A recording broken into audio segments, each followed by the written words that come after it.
कराची के इलाके में जिना रोड पर पटाखों के गोदाम में धमाके से एक शख्स जाम बहक हुआ है। रेस्क्यू एहलकारों ने जाम बहक शख्स की लाश गोदाम से निकाल ली है। इस पर हम बात करते हैं डॉनर्स के रिपोर्टर इमरान हफीज से। इमरान, बताइएगा डेड बॉडी से मुताल्लिक और कितने अफराद जख्मी हैं, कैसी हालत है उनकी?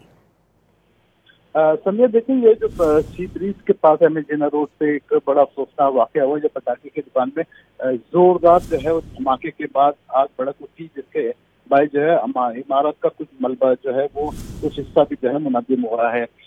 वहाँ पर जो है फायर ब्रिगेड ने जो है सब जिद्दोजहद के बाद आग पर काबू पा लिया है। सब कूलिंग का अमल भी जारी है। इसके अलावा रेस्क्यू 112 का जो पूरे रज़ाकार हैं वो वहाँ पर इमदादी कार्रवाइयों में सरगर्म है।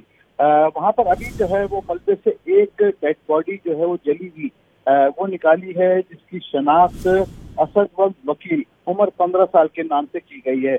मजबूत तौर पर अभी तक जो जख्मी है वो 34 के करीब जख्मी है, जिन्हें जिना अस्पताल और सिविल अस्पताल मुंतकिल किया गया है। मजीद से जो खदशा जाहिर किया जा रहा है कि मलबे से और भी लोग मौजूद हो सकते हैं। बहुत शुक्रिया आपका।